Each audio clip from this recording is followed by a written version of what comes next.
Everyone knows failure is the greatest teacher. That or a genius billionaire playboy who saved the universe. Am I the only one who did the reading? From Tony Stark's many failures came improved weapons used by himself and the Avengers throughout the MCU. I'm busy, what do you want? Tony is a genius, and any flaws in his designs are quickly upgraded in the future. Probably the most outfitted hero who can thank Tony for their cool gadgets is Peter Parker. Peter got a huge upgrade shortly after meeting Tony that made his old sweatsuit and goggles look like, well, a sweatsuit and goggles. Yeah, I need a suit. The many trials and tribulations that Tony endured helped him learn how to build the best Spider-Man suits with the most perfect features. What are those features? Let's take a look right now. Tony had a long and impressive hero career, even before he became aware of an arachnid-themed superpowered teenager running around Queens. Hey, May.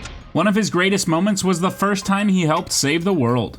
When a trickster god from another world wanted to conquer Earth, a ragtag team of Earth's mightiest heroes came together to stop him. While holding the battle to the island of Manhattan, S.H.I.E.L.D. decided that the battle expanding any further was too great of a risk, and ordered a nuclear strike on the populated island. So now, not only did the Avengers have a god of mischief and an alien army to deal with, but now there was a nuclear missile headed straight for them. Tony Stark took this task upon himself and knew that the best place to put it was the wormhole that the aliens were coming from. I know just where to put it. In heroic fashion, Iron Man flew through the portal with the missile and sent it straight to the alien ship, Phantom menacing the whole battle. This was where he learned a lesson that would one day save Peter's life. Tony's suit could not handle the vacuum of space. It began to depower and nearly killed him before he fell back through at the last minute. The Iron Spider suit was made for the specific reason in case Peter Parker found himself going to space. Mr. Stark, it smells like a new car in here. Peter nearly passed out while following the Ebony Maw's ship because his current Mark suit could not handle the altitude. The Iron Spider suit allowed Peter to not only survive this ordeal, but save Doctor Strange and fight Thanos in space. I'm sure he'll never need it again, right? Some basic necessities often get forgotten when designing a cool super suit.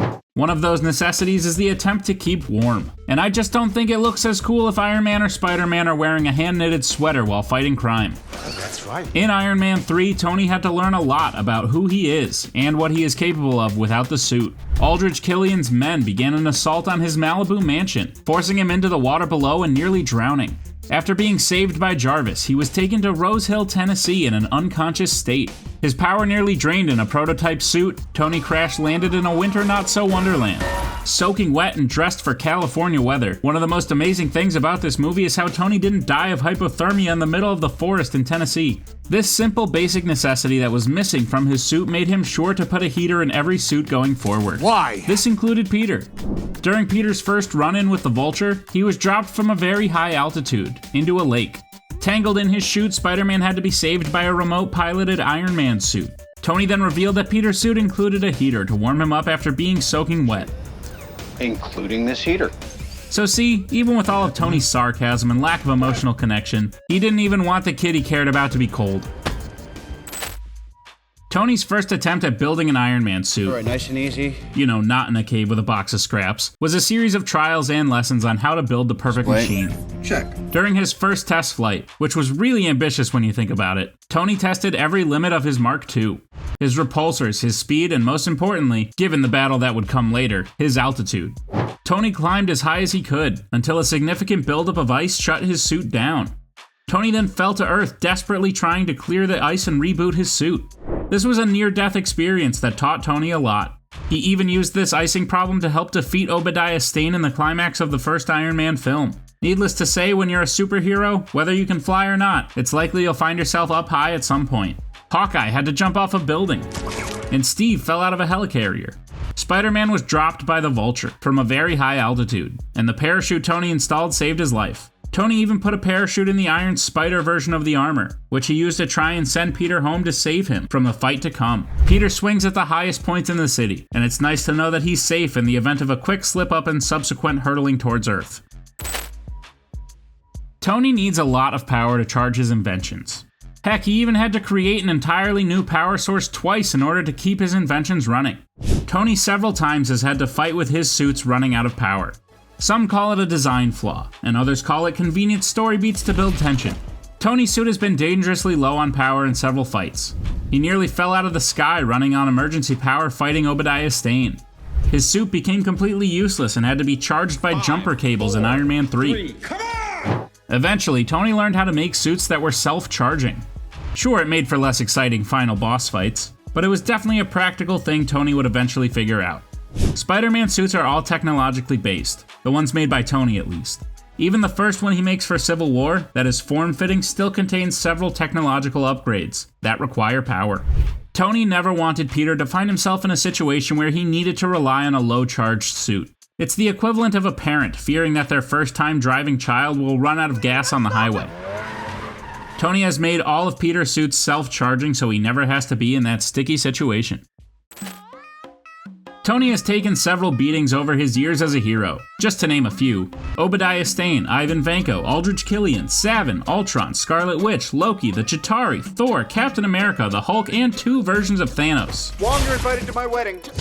Have all given Tony reason to continue making his suits more durable. After battles with several of these villains, Tony's suit is beaten, burned, missing pieces, dented, and overall in bad shape. Tony has used the strongest materials, but also the best designs to help the person inside the suit survive some of the universe's greatest butt kickings. Given that he actually cared for this 15-year-old no matter how much he put him down, Tony wanted to do everything possible to help protect him in his vigilantism. Obviously, the Iron Spider armor is just that, armor. It's made of nanite technology that takes direct blows from Thanos and allows Peter to keep going. However, even the first suit that Tony makes for Peter is more durable than it seems. Peter takes on half of the Avengers in that thing and it never even tears.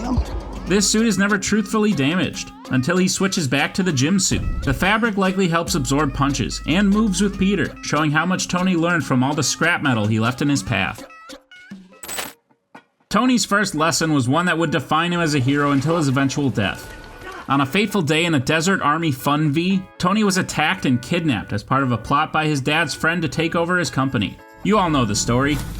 Build my missile, car battery, cave with a box of scraps, flamethrowers, and eventually Tony made it back for a cheeseburger. Sat down? Why don't you just sit down? As stuck up of a person that Tony is, being kidnapped clearly had a traumatic effect on him. There was no one coming for him, because no one could possibly know where he was. Through all of Tony's faults, he never wanted the bad things that have happened to him to happen to those he cares about, including Peter. In Spider-Man Homecoming, Tony reveals that he put a tracker in Peter's suit. This allows him to keep an eye on him at all times, but also find him should he ever go missing. Granted, Peter then did a science experiment on it to take out the tracker, so that he could literally go get stuck in a place that he could have used saving from, kind of just proving Tony's point. I'm sure the first time Peter makes someone a suit, he will remember that lesson too. If you want proof that Tony Stark was incredibly protective of Peter, besides the whole inventing time travel because he looked at his picture thing, then look no further than the Training Wheels Protocol. Good evening, Peter. Hello? The Training Wheels Protocol was a system that Tony invented that allowed Peter to learn to use the suit, but at a pace that was safe for not only him but everyone around him. Tony obviously learned to install this from his first time out as Iron Man. We've already talked about the icing problem, and Tony nearly falling to his death. But even the first time out as Iron Man in Golmira, Tony made some mistakes that would lead to the Training Wheels Protocol. After admittedly wrecking shop against a group of terrorists, Tony was then chased by 2 army jets. During this flight, Tony accidentally destroyed one of them, and nearly died himself. Like Icarus, who ironically was already hanging out somewhere in the universe, Tony almost flew too close to the sun. The Training Wheels Protocol was designed to prevent Peter from doing the same thing. Again, Peter decided to bypass this protocol before he was ready, only proving why Tony put it there in the first place. One of the smartest things Tony ever did was make one of his suits capable of putting itself on him while he was in mid-freefall. After Tony had a face-off with the deadly god of mischief, and threw one too many jabs his way, he found himself falling to his death from the top floor of Stark Tower. Loki had thrown him out the window, but Tony had planned for this. The Mark 7 armor then flew very quickly after him and saved him from falling. This was incredibly useful, and again, if you're a superhero of any power set, you will likely catch yourself falling from great heights at some point. Black Widow fell from the Red Room, and let's not forget Pepper's big fall into a giant fireball that she of course survives. When Peter hopped aboard the Ebony Maw's ship to try and save the wizard, the altitude quickly knocked him out, and he began to fall. Luckily, Tony had created Asset 17A, otherwise known as the Iron Spider armor. This deployment system was very similar to the Mark 7, as it was able to catch Peter in mid-freefall, thus saving his life. Oh, come on! Whether he succeeded or failed, Tony always learned a lesson along the way, and Peter is grateful for each one of those lessons. Which upgrade that Tony gave to Spider-Man do you think was the most useful?